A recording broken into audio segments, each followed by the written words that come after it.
తన మనవరాలి పెళ్లి కోసం కొంత అప్పు ఇచ్చి ఉన్నపలంగా ఇంటిని స్వాధీనం చేసుకున్న వైనం కడప నగరంలోని శివానందపురంలో చోటు చేసుకుంది. శివానందపురంకు చెందిన భూమన పిచ్చమ్మ అనే వృద్ధురాలు తన మనవరాలి పెళ్లి కోసం ఇంటి పక్కనే ఉన్న బాలగురయ్య బాలచంద్రుడు మరొకరి నుంచి కొంత డబ్బులు అప్పుగా తీసుకుంది. ఆ అప్పును బేస్గా తీసుకుని రాత్రికి రాత్రే ఇంటిని కూల్చారు. పిచ్చమ్మ కుటుంబ సభ్యులను కొట్టి గాయపరిచారు. ఈ విషయాన్ని తెలుసుకున్న సిపిఐ జిల్లా కార్యదర్శి గాలిచంద్ర వారి కార్యకర్తలతో పాటు ప్రజా సంఘాల నేతలతో వెళ్లి వారిని పరామర్శించి కలెక్టరేట్ ఎదుట ధర్నాకు దిగారు. అనంతరం ఆయన మాట్లాడుతూ అప్పిచ్చి స్థలాన్ని రాయించుకున్నట్లు తప్పుడు డాక్యుమెంట్లు సృష్టించి ఇంటిని కూలగొట్టి అన్యాయం చేసిన వారిపై చర్యలు తీసుకోవాలని, వారికి న్యాయం చేయాలని వారు డిమాండ్ చేశారు.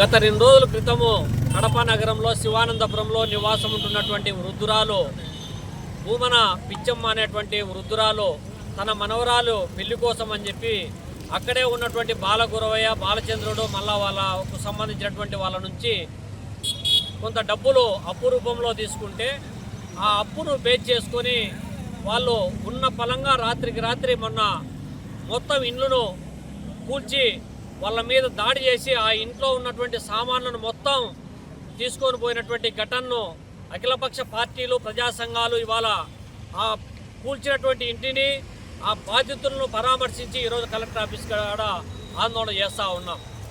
ఈ సందర్భంగా గత 2 రోజుల క్రితమే ఎవరైతే అప్పు ఇచ్చినామో అని తప్పుడు డాక్యుమెంట్ క్రియేట్ చేసి అటు కార్పొరేషన్లో ఇటు డాక్యుమెంట్ రూపంలో వివిధ రూపాలలో వాళ్ళు ఒక మ్యానిపులేషన్ చేసి మొత్తము మాకు హక్కు ఉంది అనేటువంటి ఆర్గ్యుమెంట్ పేరుతోటి వాళ్ళ వృద్ధులు పైన దాడులు చేస్తున్నారని చెప్పి గ్రీవెన్షన్లో పోయి కంప్లైంట్ చేస్తే కన్సర్న్డ్ రిమ్స్ పోలీస్ స్టేషన్లో ఉన్నటువంటి సిఐ గారి దృష్టికి తీసుకొని పోయినా కూడా ఆయన ఏమాత్రం పట్టించుకోకుండా ముందు రోజు పోయి కంప్లైంట్ చేస్తే ఆ రోజు రాత్రికే ఆ ఇంటి మీద దాడి చేసి ఇండ్లు కూల్చడం అంటే ఇందులో రిమ్స్ సిఐ సీతారామరెడ్డి యొక్క పాత్ర చాలా కీలకంగా ఉంది.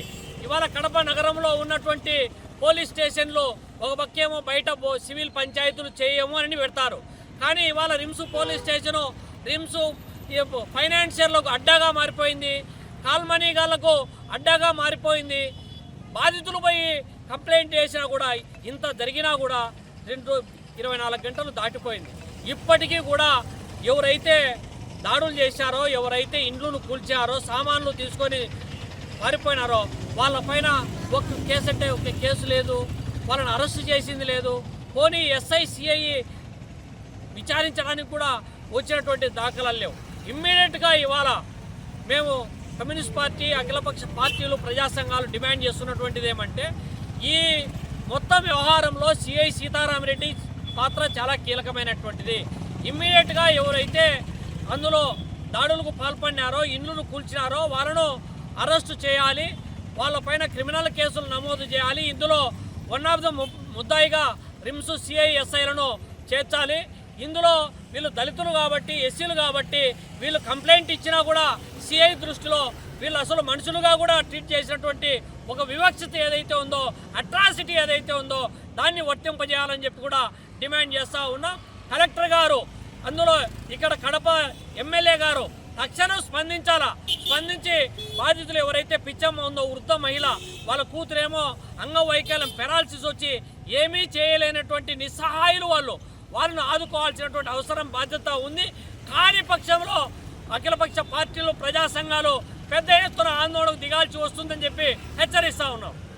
ఆదివారం శివానందపురం 15వ డివిజన్ సంబంధించి శివానందపురంలోని 7, 8 రోడ్డు నెంబర్లో గల పిచ్చమ్మ ఆ ప్రాంత నివాసం ఉంటుంది. ఆదివారం పిచ్చమ్మ కుమార్తె వెంకట సుబ్బమ్మ పెరాలసిస్ పేషెంట్. ఆమె చేయి, కాలు, ఈ పూర్తి అవయవాలు ఏమీ పనిచేయనటువంటి ఆమె పిచ్చమ్మ ఇద్దరు నివాసం ఉండగా దుండగులు బాలగురవయ్య వాళ్ళ తదితర కుటుంబీకులు అందరూ కలిసి పెద్ద ఎత్తున 15 మంది గుమికూడి వచ్చి ఆ ఇంటిలో ఉన్నటువంటి సామాన్లను, ఆ ఇంట్లో సంసారం ఉన్నటువంటి పిచ్చమ్మ కుమార్తె అయిన వెంకట సుబ్బమ్మను వాళ్ళిద్దరిని కొట్టి గాయపరిచి వృద్ధురాలు మహిళలు అనేటువంటిది కూడా చూడకోకుండా వాళ్ళని నానా హింసలు పెట్టి ఇంట్లో ఉన్న మొత్తం సామాగ్రిని అంతటినీ లారీకి ప్యాక్ చేసి లారీల్లో తరలించి అదే లారీలో పిచ్చమ్మను కూడా తరలించుకుపోయారు. ఇది చట్ట వ్యతిరేకం. నీకెవరు అధికారం ఇచ్చారని చెప్పి మేము పరిశీలిస్తూ ఉన్నాం. ఇంట్లో నోటీసులు ఇవ్వకుండా ఇంట్లో ఉన్నట్టు సామాన్లను ఎట్లా తరలిస్తావు? అదే ఇంట్లో ఉన్నటువంటి వీళ్ళను ఉన్న పలంగా ఖాళీ చేయించి ఆ సామాన్లను ఏమైతే తరలించకపోయినారో ఈరోజు కూడా ఆ సామాన్లు ఎక్కడో తెలియలే. ఆ ఇంటికి బీగం వేశారు. ఆ తర్వాత మరుసటి రోజు సోమవారం మేము తెలుసుకొని ఆ ఇంటి ముందర సిపిఐ, ఆర్సీపీ తదితర ప్రజా సంఘాలతో కలిసి పెద్ద ఉద్యమం మేము స్టార్ట్ చేసినాం అక్కడి నుంచి. అయితే ఆ రోజు ఏదైతే వచ్చిందో అదే రోజున గ్రీవెన్స్ సెల్లకు పోయి ఎస్పీ గారికి విషయాన్ని తెలియజేసినాం. ఆయన రిమ్స్ సిఐ గారికి ఈ విషయాన్ని బదిలించారు. ఆ రిమ్స్ సిఐ దగ్గరికి వెళ్ళి ఆ రోజు సాయంత్రం వెళ్ళి మాట్లాడితే అతను సరైనటువంటి వైఖరి జవాబు సరిగ్గా ఇవ్వడం లేదు. ఆ ఇల్లు వాళ్ళదే అని చెప్పి తప్పుడు పత్రాలు ఎవరైతే సృష్టించారో వాళ్ళదే ఇల్లు అని చెప్పి వాళ్ళకు ఒత్తాసు పలికినాడు.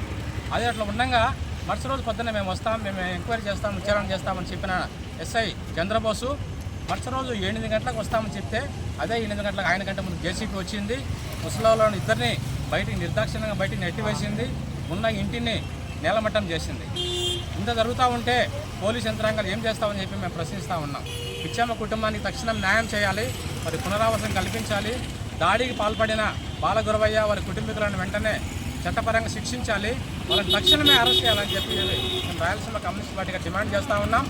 వీళ్ళకి న్యాయం జరిగేంత వరకు మేము పెద్ద ఎత్తున పోరాడతామని, ఇంకా రానున్నటువంటి రోజులలో అందరినీ కలుపుకొని ఐక్య ఉద్యమాలు నిర్వహించి పిచ్చమ్మ కుటుంబం న్యాయం చేసేంత వరకు పోరాటం నిర్వహిస్తామని చెప్పి సంబంధిత అధికారులు, ప్రభుత్వ అధికారులు, ఎమ్మెల్యే, స్థానిక ఎమ్మెల్యే వీరంతా కలగజేసుకొని పిచ్చమ్మ కుటుంబం న్యాయం చేయాలని చెప్పి మేము కోరుతా ఉన్నాం. ఆ విధంగా